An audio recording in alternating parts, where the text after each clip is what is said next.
Questions of virtue. Alvaroz sat back on the chair and raised the steaming mug of syrah to his lips. It was hot, way too hot to drink, so he blew on it a few times. He preferred a cold syrah, personally, especially on a hot day, but he wasn't about to insult his hosts. "Is it true they all fought to the death?" Mateo asked in a whisper. It was funny, thought Alvaroz. People who didn't see much fighting always talked about dying in a whisper. Yep, every last one of them. I think they could have retreated at the start, but once we had them surrounded, it was too late for that. We called on them to surrender, but they weren't having any of it. Every last one of them died. It was pretty grim.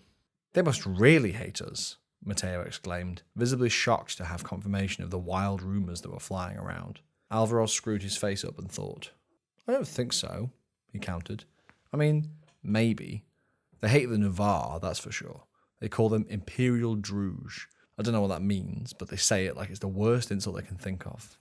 Now it was Mateo's turn to ponder the idea. "Why do they hate the Navarre so much?" he asked. "I don't know. I guess it's something someone did sometime or something." His host nodded at these wise words. "Anyway, they don't hate us, I don't think. They were singing. That was the weird thing. They had this song and they kept singing it right to the end." "That's not odd, is it?" said Mateo, unpersuaded by this development. "I've heard plenty of our Kohans singing before a battle." "Yeah, sure. But they were singing while they were fighting. Our Kohans sing songs to get their spirits up for battle, to get you fired up for the fight. This wasn't that kind of singing at all. It was closer to a dirge, but more like the singing we have at a funeral to celebrate someone's passing. It was like they were celebrating the fact they were all going to die." Mateo pulled a face. "That is weird," he said. Alvaroz nodded in agreement, but he said nothing. He lifted his cup up and was grateful to find the syrah had cooled a little. They'd be on the march again in the morning, and he'd really only come in here to get a drink and try to unwind a little. He took a long gulp from his mug, closed his eyes, and let his breath out slowly. The syrah was strong, and he could feel himself relaxing. Hopefully, it would help him sleep tonight, and for the first time in 3 days, he wouldn't hear the singing. Overview. The Jotun did not fight in Karaman. They quit the territory, leaving only their so-called champions behind them. Raiders strike the neighbouring territories and strike across the Cinnabar Hills themselves, raiding as they go. When the Imperial armies reach Braden's Jace, they find the Orc have retreated back into Leaven's Glen, leaving only a single encampment around Fort Braden, who fight under empty red banners until all are slain. The Jotun have left Karaman, for now, but they have left their mark on the territory nonetheless. Nor is Karaman the only place the Freeborn have been attacked. It is now common knowledge that the Isle of Aseni and the Corsair town of Shantarim have been destroyed, not by the Grendel, but by their Asavean allies. With the end of the peace treaty imminent, the spectre of full-scale invasion of the Brass Coast by the Orcs of the Broken Shore hangs like heavy smoke over the immediate future. Yet the Freeborn are not alone. The Highborn have offered their aid, guided by the priests of the Brass Coasts, as to where their assistance may prove most valuable. Their peerless kinship, at least, offers some hope to the beleaguered nation. A question of virtue. A decision should be made of what to do with the bodies of the dead Jotun at Fort Braden. The Brass Coast could bury them in the Jotun tradition, honour them with a pyre in the Freeborn tradition, or leave the bodies for the crows. For most of the Freeborn, funerals are celebrations, especially when they come at the end of a life well lived. Death is often portrayed as a buffoon, and it is often seen as an insult to mourn the dead too intensely. As a consequence, it is easy for them to overlook the significance other cultures place on death. While visiting Karaman, it is Highborn priests who point out that the Freeborn now face an important decision: how to deal with the bodies of the recently slain Jotun champions. During the Battle of Fort Braden, the Jotun who defeated the captured Freeborn fortification were wiped out. Every last one fought to the bitter end, but they were outnumbered and soon overwhelmed. By all accounts, these were Orcs who fought the Empire in the Mournwald and survived the Battle of Orchard's Watch. They sought death willingly, as a way to overcome the shame they felt. The Jotun have said the current war with the Empire cannot end while there are any Jotun left who failed to protect the thralls of the Mournwald. With so many Jotun slain in one place, and no force nearby to recover the fallen, it forced the Freeborn to decide how they wished to dispose of the bodies. They could choose to show respect to the dead Jotun, either in the Jotun tradition or the Freeborn one. On the other hand, the Assembly might wonder if it is appropriate to honour the dead people who keep invading the Brass Coast, bearing their people away as thralls, stealing their hard-won prosperity. Whatever decision they make is likely to be significant. They have no armies in the area now, but whatever decision the Freeborn make, the Jotun are bound to discover what has been done to the bodies of their fallen heroes. They could choose to honour the dead in the Jotun way. This will take time and effort and will not be entirely popular with the people of Karaman. People will need to be paid for the labour. The priest who spreads this mandate will need to defray those costs. The virtuous inspire others to greatness. They do not demean them. We send named priest with 25 doses of liao and 5 thrones to urge the people of Karaman to raise a burial mound over the dead Jotun in Braden's Jas. While they are our enemies, we should not ignore the courage of those Jotun who remained behind to face us. Synod Mandate, Freeborn National Assembly. If this mandate is enacted, the bodies of the fallen orcs, their weapons and their armour will be gathered and a burial mound in the Jotun style raised over them not far from the site of the Battle of Fort Braden. This is how the Jotun bury their dead after a battle. It will earn their grudging respect, at least to some extent, though it won't completely erase the impact of the deaths inclined in the winter magic-fueled rampage carried out by the Freeborn army. The Jotun are known to view ritual magic that increases casualties are beyond the pale for any civilized foe. Maria y Espiri y Guerra has offered an alternative mandate on this matter. The battle at Braden's Jace was hard fought, and we honour the courage of those who remained behind to face us. We send named priest with 25 doses of liao and 5 thrones to urge the people of Karaman to raise a burial mound over the dead Jotun. Our traditions are what define us. We believe all should be offered opportunity to follow those traditions, especially in death. Synod Mandate, Freeborn National Assembly. If enacted, this mandate would have all the effects of the above mandate and the additional result of encouraging Freeborn to recognise the traditions of all their enemies within reason. They would be unlikely to try learning and supporting the customs of the Druge, but they would endeavour to recognise the traditions of other enemies. Pyre. A cheaper and easier method would be to deal with the dead in the traditional Freeborn manner. The Assembly could endorse the following mandate to urge people to create a great pyre to burn the bodies with respect and to celebrate the courage of their passing. The virtuous face unwelcome truths as boldly as any barbarian charge. We send named priest with 25 doses of liao to urge the people of Karaman to create a funeral pyre to celebrate the courage of the slain in Braden's Jace. Synod Mandate, Freeborn National Assembly. If this mandate is enacted, the dead Jotun will be treated like Freeborn dead, wrapped in spice-infused wraps of black cloth and then burned.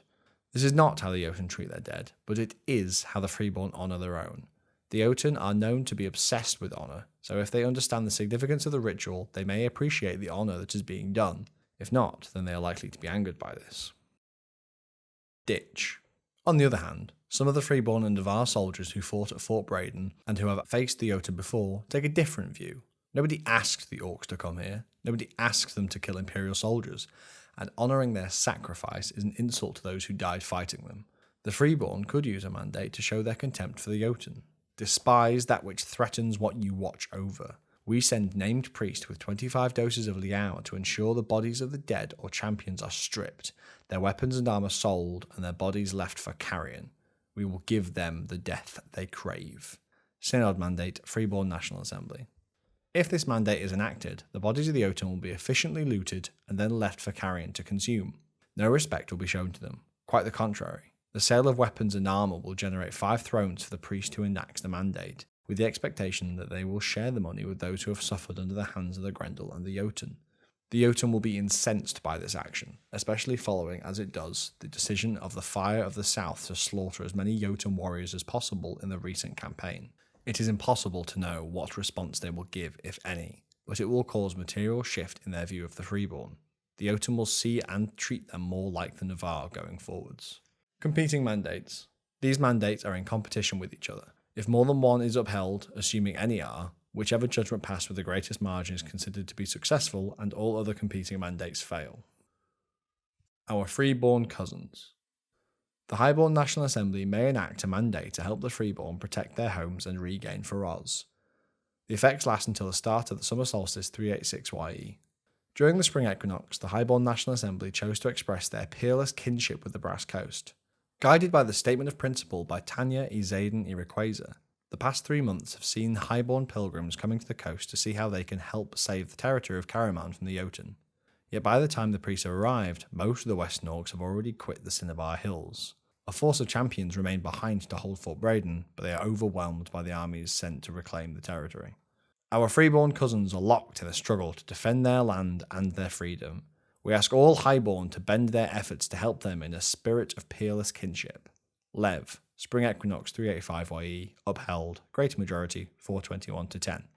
The Highborn Assembly are offering their help through peerless kinship to the Brass Coast. They may not direct this help, but we can. We ask the people of Highguard to help us save Karaman from the Jotun. Please don't let it fall, and if it falls, please stand beside us as we take it back. Tanya e Zayden e Requaza, Spring Equinox 385YE, upheld, greater majority 184 to 0. However, vigilance is very clear that just because the enemy is not in front of you, that does not mean you are safe from their malice. Karaman and Segura both have long borders with the Jotun lands, and over the last 10 years or so there have been multiple invasions from the west. The Orcs could return at any moment. Furthermore, 1/4 of the Brass Coast, the territory of Faraz, is still under the yoke of the Grendel. As they helped the Urizen reclaim Zenith, so they could help the Freeborn reclaim their homes in Faraz. With no sign of an extension to the peace treaty being extended, it is almost inconceivable that the Orcs of the Broken Shore will not attempt to invade Madruga sooner rather than later. To support the entire Brass Coast, the Highborn could choose to enact the following mandate. The vigilant prepare for malice, lest malice take us unawares.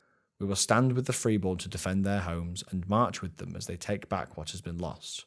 We send named priests with 75 Liao to urge the people of Highguard to support our Freeborn cousins in the coming war. Synod Mandate, Highguard National Assembly. If the mandate is enacted, it will have 3 lingering effects.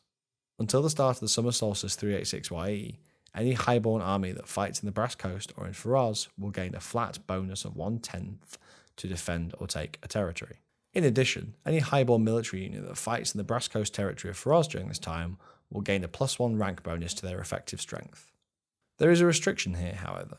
If the Highborn Assembly urges the warriors of Highguard to support the Brass Coast, no similar statement of principle or mandate will create benefits to fight the enemies of the Empire until a year has passed, or even longer if the Highborn find a way to extend the effects of the mandate. Other opportunities. There are, of course, any other number of ways the Highborn could help to protect the Brass Coast, especially the benefactors.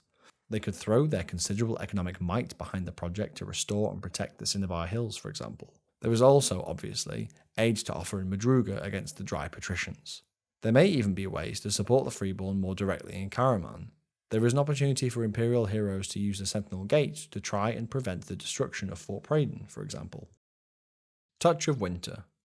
Tharim offers to send a cadre of steel-bound knights to support the Fire of the South against the Jotun or the Grendel in return for an invitation to feast on the manor sites and herb gardens of the Brass Coast. The cadre has an effective military strength of 1,000, but would count as an enchantment on the army. The Fire of the South take their blades to the Jotun, and winter magic at their back. Let true virtue remain in their hearts. Anoint, hallow, act in vigilance.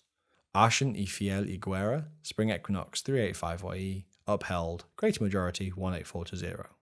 Freeborn, we return home once more, bringing the pragmatism of winter. Once more we have unwelcome visitors in Karaman.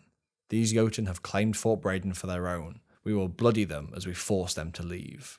With our overwhelming assault, we will reclaim our home. We will show them what it means to dampen the flame of the Freeborn. Velasco y Guerra, General of the Fire of the South. The Highborn are not the only potential allies the Brass Coast has.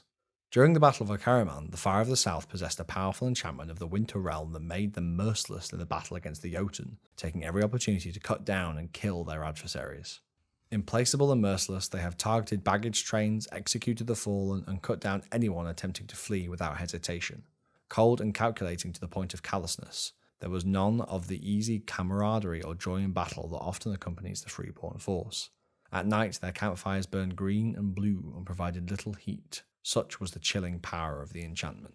It seems that this display of winter magic did not go unnoticed. The Bound King is by all means extremely impressed by the change in the Freeborn army. Tharim has so far provided aid to the Navarre and to the Dornish.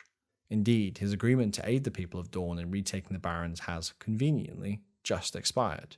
He is dispatching an emissary to make a similar offer to the General of the Fire of the South, and only the Fire of the South. In return for a declaration of concord in the Imperial Conclave inviting him to feast on the manor sites and herb gardens of the Brass Coast, he will instruct the knights currently in the barons to join the Freeborn army in Karaman. As long as they were fighting the Jotun or the Grendel, the Grim Knights of Tharim would provide 1,000 force to the army. The agreement would begin immediately and last until the start of the Summer Solstice 386YE. During that time, he would send his black frost to wither the plants and drain the essence from the crystals to satiate his endless hunger. Each herb garden would produce 3 fewer drams of true vervain, and each mana site would produce 1 fewer mana crystal for the same period as the knights fought alongside the army. There is one restriction. Tharum is unimpressed that his knights have recently been forced to fight alongside the Knights of Glory. He wants to be very clear that if the General of the Fire of the South accepts the aid of another Eternal, forcing his warriors to fight alongside him, then he will end the deal immediately, but he will still expect to exact his full payment. Assuming the Brass Coast accepts his offer, Tharum believes his servants would have much to teach the Fire of the South about the best way to mercilessly crush those who dare to trespass in their dominion, and hints strongly that he might be minded to provide further aid after the year were over, assuming the army continued to embrace their implacable slaughter. This opportunity is only available at the summer solstice. 3 Sisters. The question has been put to the Hakima of our nation: what are the defining qualities of a tribe founder? Bakar y Rayquaza calls the Hakima to council to discuss this matter at Anvil at the summer solstice. Prosperity provides. Rhaego y Zemris, Spring Equinox 385 YE, upheld. Greater majority 184-0. It is perhaps unsurprising in this time of chaos with threats to the east and the west that the Freeborn are questioning what the future holds. During the Spring Equinox, Rhaego y Zemris posed a question that has raised eyebrows among the Freeborn priests who have heard it. What are the defining qualities of a tribe founder? They asked. For almost every citizen in the Brass Coast, the answer appears to be extremely straightforward. The defining qualities of the founders of the tribes was that they were Rayquaza, Erigo, and Guerra, and that they founded the Brass Coast. Of course, each of the sisters had unique qualities. Rayquaza was the joyous spirit of freedom in the Brass Coast, celebrating everything that life had to offer. Guerra was the visionary spirit of idealism. She believed that the 3 families could found a nation and inspired a nation to free not 1 but 2 people.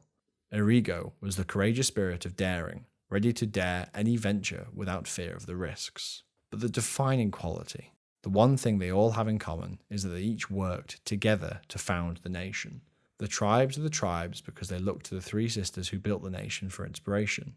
Nobody else could become a tribe founder because nobody else founded the Brass Coast. Of course, there are other figures who have had great influence or great importance to individual families, but by definition they did not found the Brass Coast, and the idea that they might be as important to all the people of the Brass Coast as the 3 sisters is not one the people countenance. Even the Zemris Islanders don't call for Zemris to be recognised as a founder of a tribe.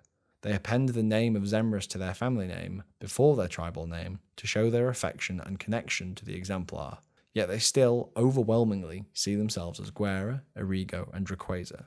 Indeed, that connection has done more to help them become true citizens of the Brass Coast than anything else. Likewise, the free folk who have discussed joining the Brass Coast have always done so on the understanding that they would become part of the tribes, not stand apart from them. So while the priests of the Brass Coast are interested to see what qualities it was that the Assembly feels helped the 3 sisters found a nation and bring a people together, they want to be very clear that there is no support for attempting to create additional tribes to stand alongside the Rayquaza, Erigo, and Guerra. Out of character note.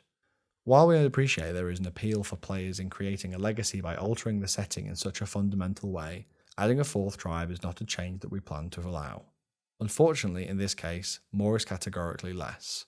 3 tribes allows for clear distinctions between them, each with their own individual identity and self-expression. Adding a 4th tribe blurs all those differences, and that makes each tribe less distinctive, less unique, and ultimately less important. The more tribes you have, the less important tribe becomes. Freeborn players already have a great way to create important social distinctions between groups of characters that are new and very much under their control. The family structure is really important to the part of the Freeborn life, and is very much intended to allow players to create their own distinct cultural and familial identities. We encourage everyone on the Brass Coast to give their families as much character and background as they can. It is not impossible that the Brass Coast might one day include a 4th tribe, but it would have to be an epochal event, such as incorporating orcs into the nation, that genuinely spoke to a complete new outlook on the nation. It would be equivalent to Wintermark developing a new tradition. Last of the Justicars. We, the Freeborn National Assembly, condemn Asavea for their unconscionable slaughter of the Justicars of the Isle of Aseni, unarmed under contract of the Grendel occupation. The Justicars predate the Empire in their learning, teaching, and practice of exorcism. Their name shall not be forgotten, and we will not let their legacy fade. Let us rally and support what Justicars yet remain and rebuild the order elsewhere in the Brass Coast. Constanza y Calamar y Guerra, Spring Equinox 385YE, upheld. Greater majority 166-0. Last season, Asavean warships attacked the Isle of Aseni and the Corsair town of Shantarim, destroying both and murdering every freeborn citizen they could catch. The Sanctuary of the Justicars was intended to provide a place for freeborn priests interested in exorcism to study and share their skills. Sadly, it was built in a very dangerous location and was always at risk after Faraz fell as a result. The deliberate provocations of Gudna Rahab and the attack on Chaloncio provoked the Empire's enemies to act, and the Justicars have paid the ultimate price. Those Justicars who remain in play are now the last of their kind still living. They are the only remaining heirs to a tradition whose learning and lore was destroyed when Aseni was torched. The acts of exorcism have never been widespread in the Brass Coast, for there are precious few ghosts there. With the inhabitants of the Isle of Aseni all slain, the handful of PCs who survive are the only ones to endure. It will take a generation or more to rebuild the Order. The immediate challenge for those who still live there will be to carry on the legacy with them. Rage of the Corsairs. Our Corsairs are the wolves of the bay, and our enemies are their prey. When war is declared in Asavea, we encourage our Corsairs to prioritise hunting ships above all others, and their supply ships as first amongst them. Foam Follower, the ship supplying the Temple of the Black Bull and Ballo alone should be untouched. Remember those who aid us. Mina Iyasam Irequeza, Spring Equinox 385YE, upheld, greater majority 186-10. The Freeborn Assembly could set the Corsairs loose to take vengeance on the Asaveans. They could also urge them to break the blockade of Sumar. The Justicars of the Isle of Aseni were not the only people harmed by the Asavean warships, however. The freeborn town of Shantarim was razed, and many Corsair families butchered in the process. The anger of the freeborn is palpable, expressed by a statement of principle upheld by their assembly. Yet even as the smoke is dissipating over the ravaged land of Faraz, word begins to reach the Empire that the Asaveans have struck against their allies in the Sumar Republic as well. They have in fact created a blockade of the waters around the Sumar coast, turning back trading vessels from the neutral nations and sinking those belonging to the Imperial, Sumar or Commonwealth captains. Neither Sumar nor the Commonwealth can match the maritime might of the Asaveans, but the Freeborn could even the odds a little. This leaves the Assembly with a decision, should they wish to inspire the Corsairs to take action in the West. There are two possible mandates the Freeborn National Assembly could consider. The first urges vengeance on the Asaveans. The murderous actions of Asavean warships are unconscionable. The slaughtered Corsairs and Justicars cry out for vengeance. We send named priest with 50 doses of Liao to urge our Corsairs to strike against Asavea, sink their ships, raid their coasts, burn their supply ships to the waterline. Only you will know when the punishment is enough. Synod Mandate, Freeborn National Assembly.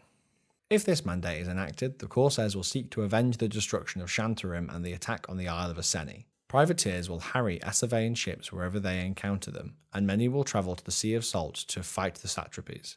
Civilian and military vessels alike will be engaged and coastal communities will be raided.